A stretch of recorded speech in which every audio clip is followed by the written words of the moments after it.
Everybody, back again. Today I'm going to talk to you about X-ray emission from cataclysmic variables, Novae, and white dwarfs. And I first want to say thanks to Koji Makai, who's a research scientist at Goddard, who's an expert on CVs and provided me a lot of material for this talk. So thanks to him. So I'm going to start from the very basics. How do we form white dwarfs and cataclysmic variables?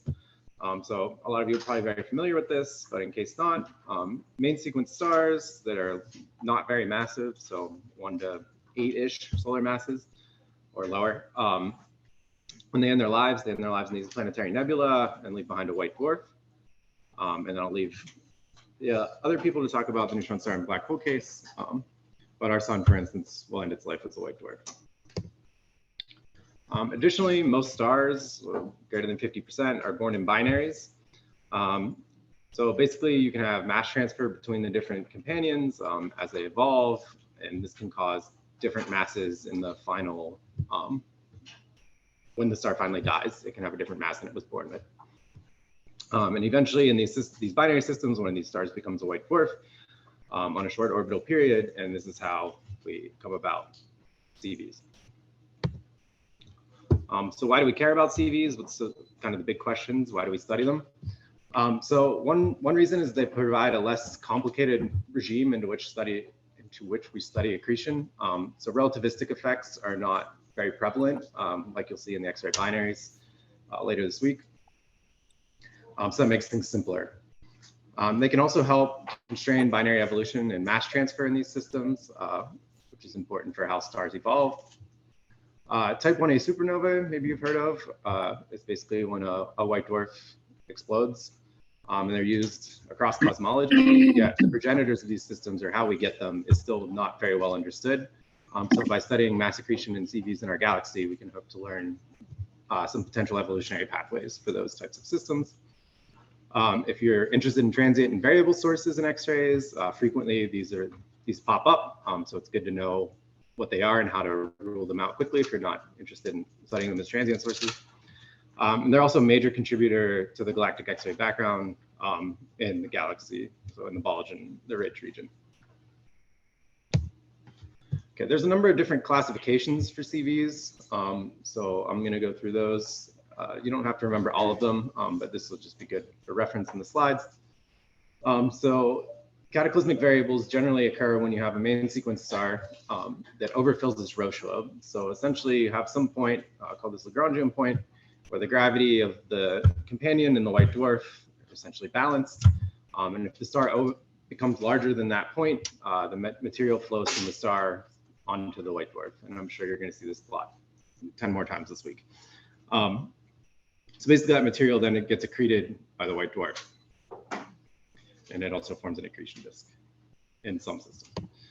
So there are, yeah, sure. Roche overflow usually happens for like low mass extra binaries, right? So Yeah. are all CVs like always low mass extra binaries? Not always, but typically, yes.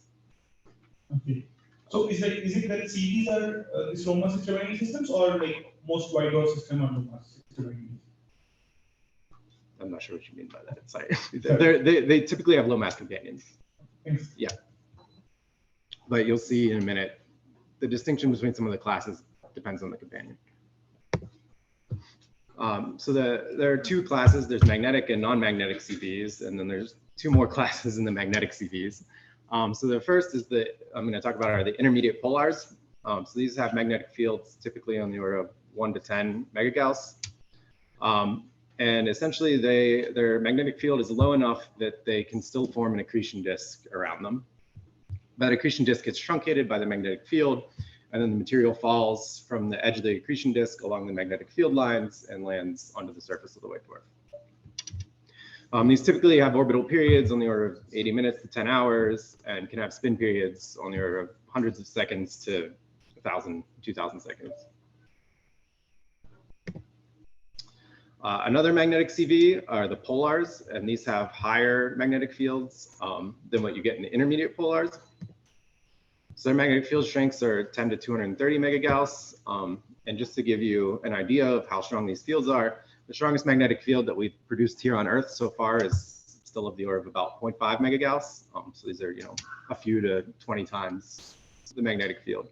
And when you see neutron stars, these numbers will start to look small too, but we'll save that for later.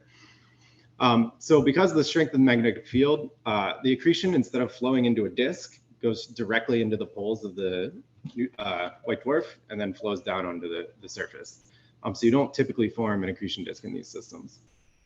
And because this magnetic field is so strong and the accretion stream just flows straight onto it, it has the property of synchronizing the spin of the white dwarf with the orbit of the white dwarf. So you'll find that p spin is equal to p orbit in these systems. And there's another smaller subclass, which are still kind of evolving towards being polars, which are called the asynchronous polars, where they have a small difference in the spin to orbital spin period. But that's typically small, less than 1% or so. Okay, so moving from there, we have another class, and these are now non-magnetic CVs, so not strong magnetic fields. And basically the differentiation of what makes a strong magnetic field in these systems is how it affects the accretion flow.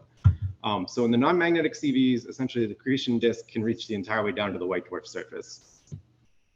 What this allows for is that instead of the material falling onto the poles of the white dwarf, it can actually spread itself all over the surface of the white dwarf. And basically, once enough material falls onto the white dwarf, it kind of acts like a nuclear bomb in some way, and that fusion occurs at the bottom layers of that material, and it blows up essentially, which causes these classical novae, but it doesn't explode the white dwarf, it just explodes the outer shell of the white dwarf. And here you see, this is an HST image of a white dwarf, of a classical novae that happened, and this ring of material that you see that's resolved here as the actual outer layers of the white dwarf being blown off.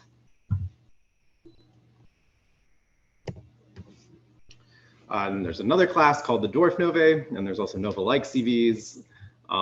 So the dwarf novae have strong optical variability that's driven by the changing mass accretion rate. So they show these big flares, kind of like the classical novae, but they're smaller in magnitude than what you get out of the classical novae. And they're not driven at all by nuclear fusion. They're just simply the mass accretion rate changing in the disk, causing these high and low states. And then the nova-like CVs are ones where we've never seen a classical novae from, but they're kind of in a persistent high state. So they're constantly showing this high level emission from high accretion rates. Lastly, I'm going to talk about symbiotic stars. So this is where the companion's a little bit different. Instead of a main sequence dwarf star, you have a giant donor. And basically, the white dwarf here can, instead of accreting directly from Roche lobe overflow, it can also accrete from the wind of this companion star. And these have much longer orbital periods on the order of days to tens of years. And the evolution of these systems are driven by the nuclear evolution of the companion, so the giant. Many are powered by shell nuclear burning, which is essentially this same fusion going on the surface, but instead of being explosive, it kind of just simmers at constant temperature. But they've also shown classical novae. So many of these systems have been discovered in hard X-ray surveys. So there's surveys like SWIFT-BAT and Integral, which observe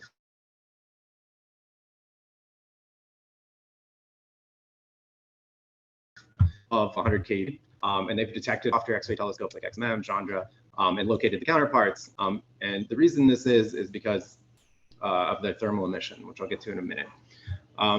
And here on the left is basically the distribution of the different sources found by SWIFT and Integral. And you see the intermediate polars dominate the statistics here. And then on the right, it just shows a breakdown of the polars versus the intermediate polars and their kind of typical X-ray luminosities. So just something to keep in mind if you're looking at unidentified sources, what regime these are in. So what makes these really interesting is that they are the hottest thermal X-ray sources essentially in the universe.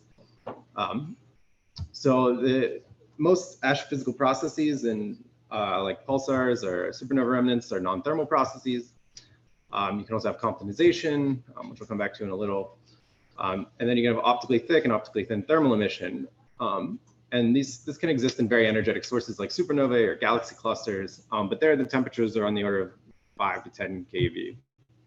Well, in CVs, the hottest temperatures you can get are often greater than 20, 30, 40 keV. And this is basically all due to the gravitational potential of the white dwarf. So this is the only slide with a lot of equations. But essentially in IPs and polars, you have this material that's accreting onto the magnetic field or magnetic poles of the white dwarf, and it produces a shock. And the kind of temperature that you get in that shock. Oh, it was 130. Yeah.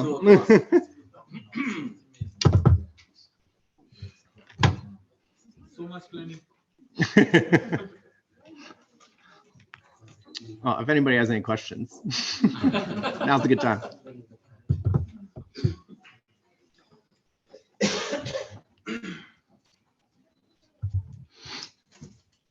So the shock emission is only for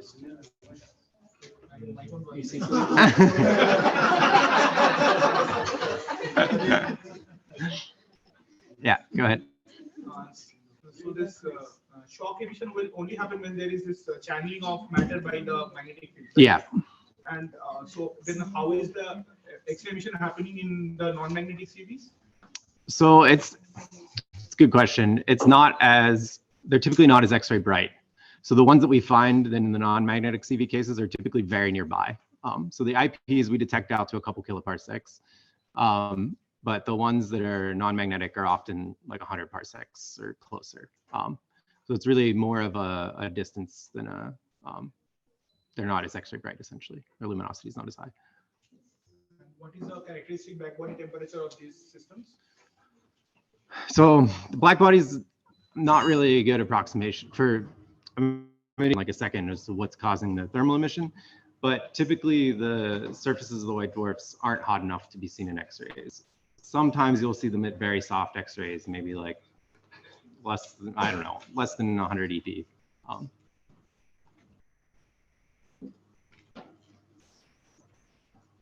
Any other questions while we wait?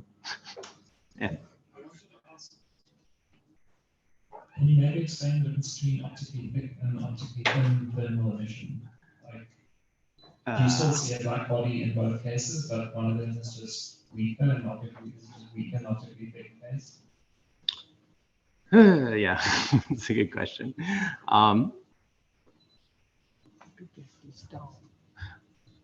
I can't answer that at the moment.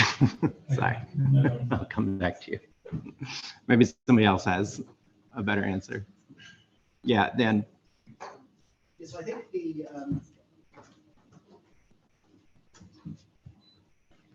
so one important thing, I guess. Yeah.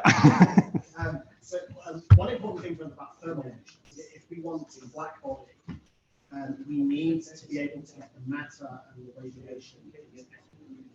So typically, optically thick emission, but optically thick systems are easy to produce in when the material starts getting optically thin, the radiation and the matter don't equalize because the radiation isn't interacting necessarily with the matter as it passes through. So what we often find, and we need to account for this in some X-ray binary equation, is you have your sort of classical black body spectrum that you would expect from optically thick systems. So then where you have optically thin layers, you actually get an excess of short wavelength or high energy emission on top of that, where you're getting emission of radiation from the hot material. It's not equivalent, so it distorts the spectrum. Thanks. Isn't it one of these things? Yes, let's see, it's this one. Then it should come itself. This just connects it to the earth. It is integrated. Did you say press PC again?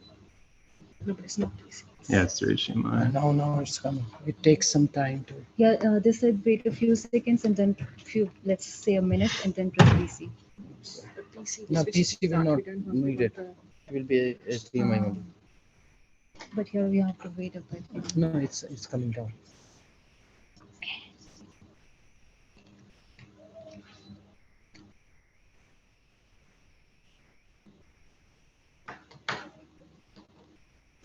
sorry. Yeah, that's okay. Happens.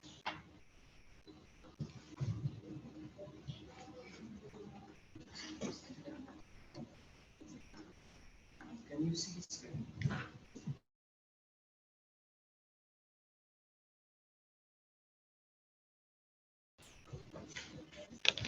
Oh, it is back. Okay. Yeah, sure.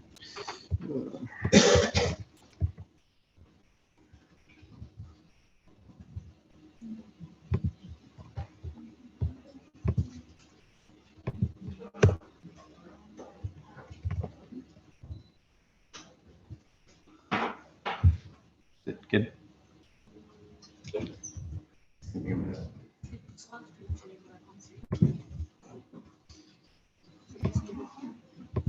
Let me try one time.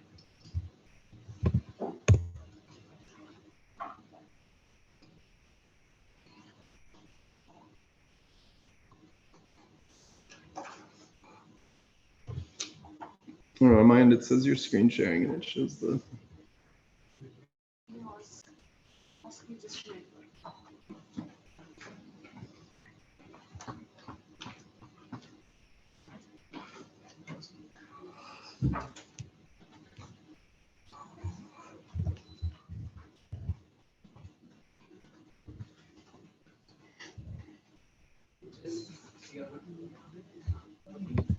So what's happening now?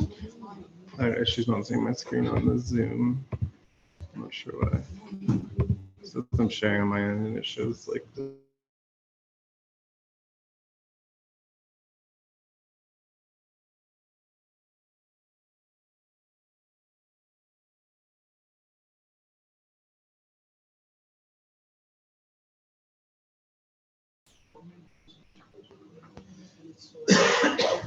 Restart the Zoom. I'll just rejoin.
That's what basically produces fractional emission. And what's important about it is it essentially has this spectral shape here. So just imagine there's being a spectrum versus energy. You see there's a very strong cutoff at temperatures above the temperature of the ground.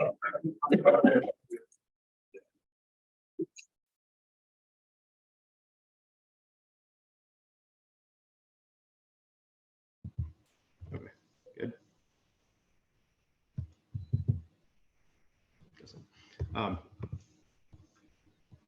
So basically, the strong cutoff makes it easier to measure with actual observations. Here, I just wanted to show kind of more of a schematic of the shock. So you have the material flowing along the magnetic field lines, and then forming this accretion shock, where the material eventually comes out of the other side and slowly falls down onto the surface of the white dwarf while cooling radiatively. So as I just mentioned, you can actually measure the mass of white dwarfs this way. So on the left here, I'm showing kind of a typical white dwarf spectrum. And this is a new star spectrum, and you can essentially see how the spectrum curves towards higher energies and is basically measuring the cutoff temperature of this shock. So using that and its relation, and then the mass to radius relation of white dwarfs, you can do this for a large number of systems. This was done by Aaron Shaw, who basically measured, I think, 30-some white dwarf masses using NuSTAR. And one interesting thing you find, which is kind of obvious maybe in some level, but is that you find that the accreting systems have higher masses than the non-accreting systems, which suggests that they're retaining some of the mass that they're accreting, and it's not all being blown out in Novae. The other interesting thing about this is this kind of starts to place some constraints on the evolutionary channels for type 1a supernova as well, because one of the channels is that a white dwarf accretes enough mass to go over the Schoendienst-Hare limit, which is basically the mass limit where things transition to a neutron star, and that's what causes the explosion. So I'm going to very briefly talk about reflection here. It's going to be a lot more important in later talks about the X-ray binaries. But essentially, in this standing shock, you have very hard X-ray emission, and some of it actually gets interacts with the white dwarf surface itself. That can essentially illuminate any iron in there and cause this fluorescent line. So in many white dwarfs, you see an iron line. It can also lead to a Compton hump. I'm not going to go into that because it'll be covered a lot later. Yeah, you have a question? Oh, sorry. It'll be covered later this week more carefully, but this is kind of a typical white dwarf spectrum that you would see when there's reflection involved. So you get a soft excess from the hotspots on the white dwarf. Then you have the Bremsstrahlung component, this iron line from the fluorescence, the Compton hump. Yep. Which one is the reflected part? The Compton hump and the iron line, essentially. Oh, sorry.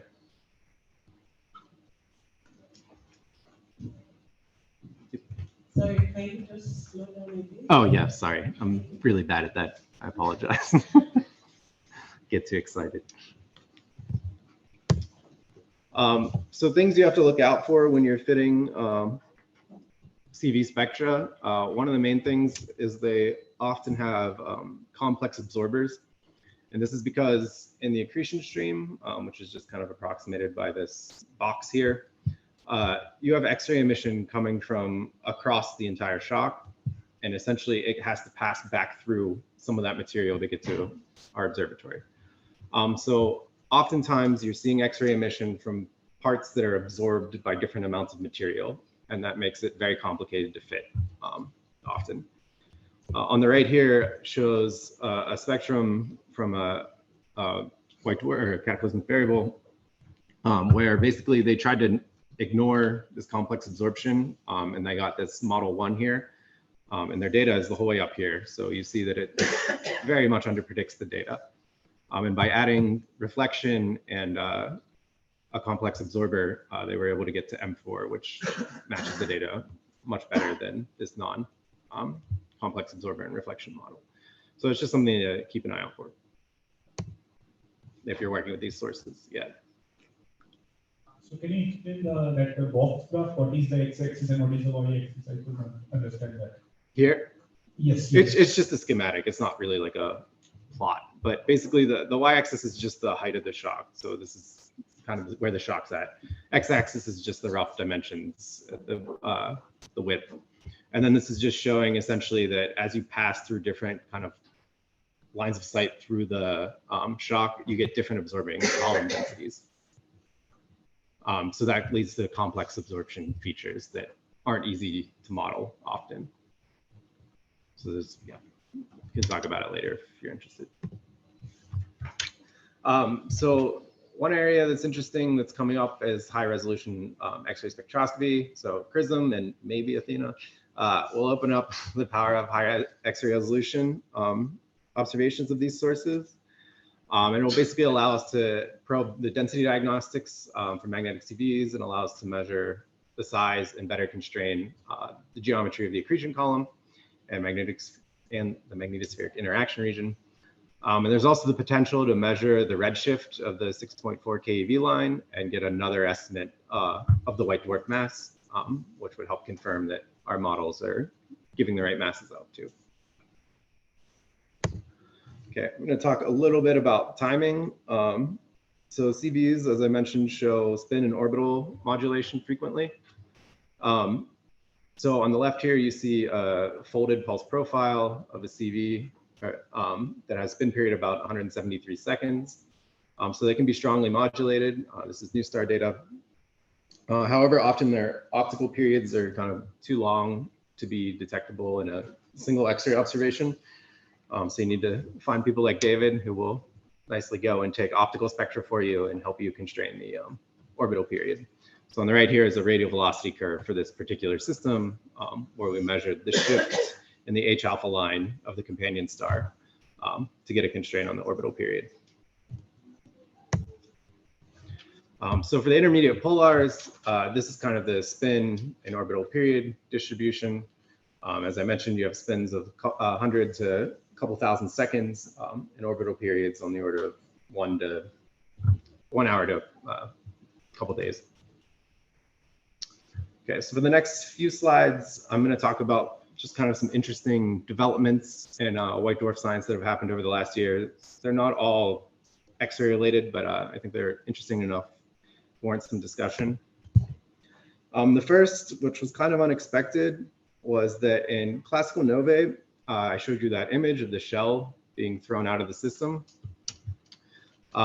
That shell can actually interact with like the wind of the companion or the companion itself or the interstellar medium and cause very strong shocks.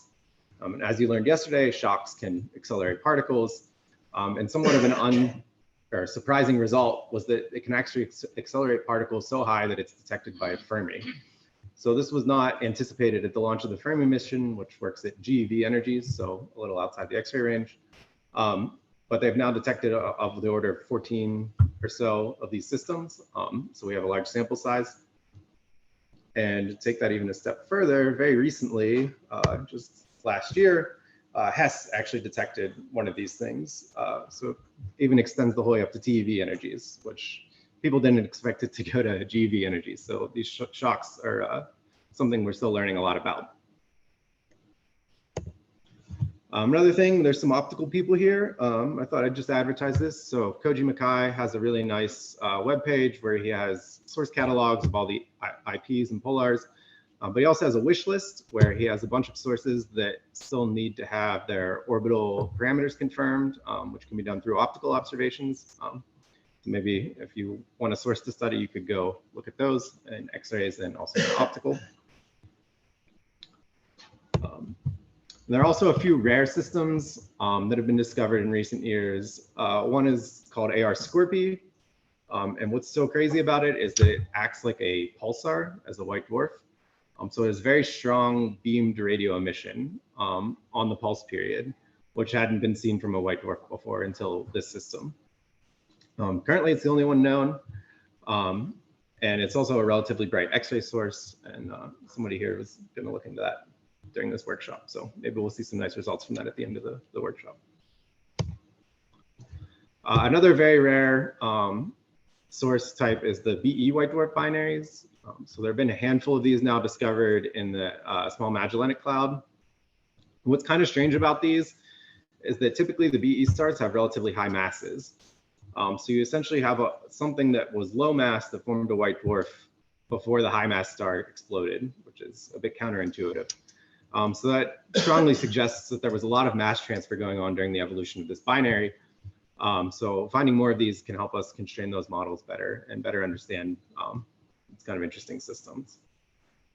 And I just wanted to point out SALT was actually involved in the identification of this SWIFT source in 2021. So that's all I have. Thanks for your time and attention. This is my last formal talk, so appreciate everybody listening and asking all good questions. And for Matteo, I painstakingly labeled every single point on here. Yeah. Thanks.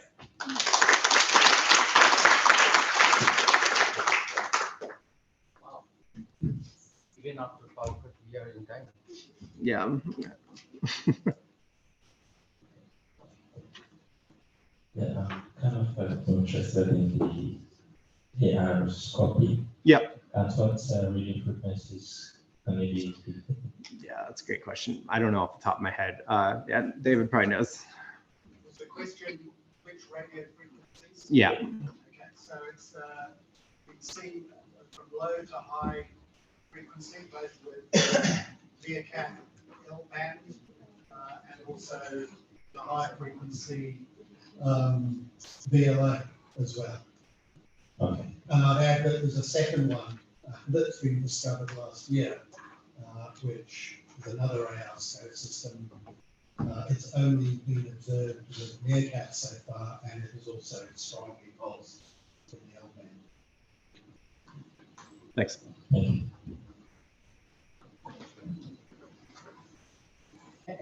Okay. One question here.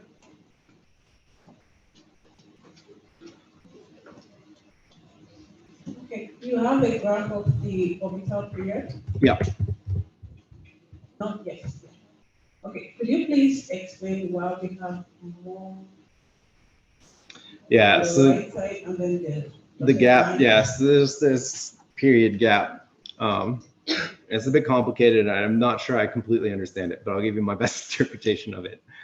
So essentially, the companion, slow mass companion, has what's called magnetic braking, which is essentially the star has some magnetic field, material falls onto that magnetic field, and it slows the star down. Essentially, once the orbit gets close enough to around the 3-hour period, this magnetic braking mechanism stops. So the star stops slowing down as rapidly as it was before.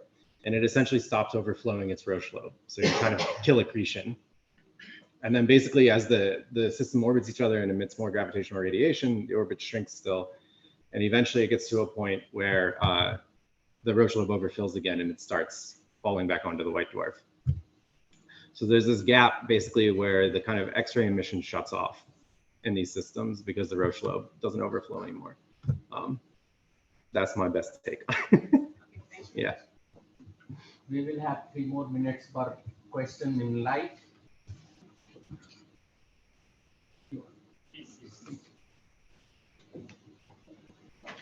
I'm just puzzled about VE white dwarf system.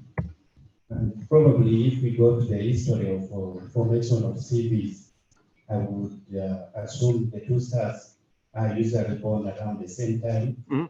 And one would expect the higher mass star to evolve first to become a white dwarf. Yeah. But now, what can be said about the VE being a high mass star, but it has not evolved? Yeah. Yes.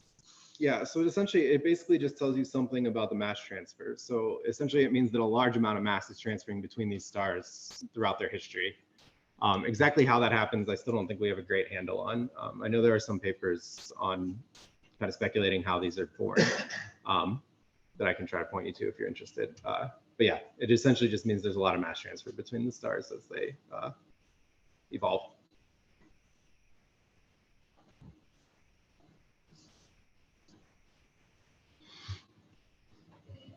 I just want to ask, what is the cause of the mass transfer in the CVs? Sorry, the cause of the what? The mass transfer, the cause of the mass transfer in the CVs. Yeah, so it's basically this Roche lobe overflow. Get back to it. So essentially, this Lagrangian point is where the gravity from the companion and the white dwarf are equal. So something there feels basically zero pull either way. So as the companion expands, because it's evolving, it will overflow that. And then that material basically just kind of, if you imagine a potential, it looks something like this for the companion star, and then it goes to basically 0 at the Lagrange point, and then it goes like this for the white dwarf. So this white dwarf, or the companion expands, overflows that, and then the material falls down onto the white dwarf. Does that make sense? Yeah. Does it happen like similarly to the to other stars such as the Dwarf and the normal star? Such as what? Sorry. Such as the Cool and the normal star. Yeah, it's similar. Yeah. Okay, thank you. Yep.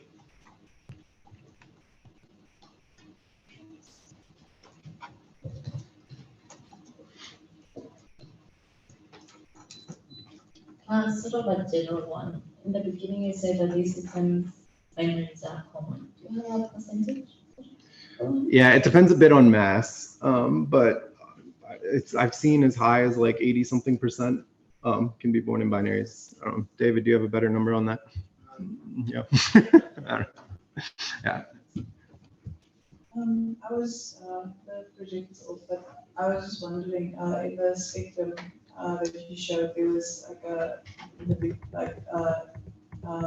lower energies, there was like a spike in the spectrum, and then it had like a double peak on top. Mhm. And I was just wondering, like, what is that feature? It was in the real spectrum Yes. or the like schematic, the real one. Yeah, that's the iron line. Oh, okay. Okay. So why is it like double peak? Yeah, for this source, it's a good question. I don't know off the top of my head. Okay. Yeah, I was using it more to show the cutoff. I can pull up the paper and look more into it though. It's probably, so you have two different, yeah, okay, I think I do know the answer, but you have different ionized states of iron. So typically 6.4 you see, but then in the actual shock accretion column, you can have ionized states, which produce emission lines slightly shifted.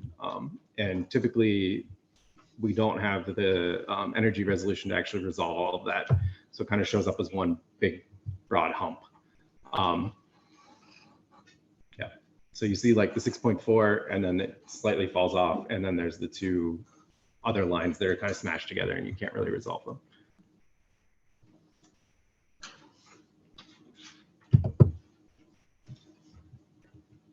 Cool.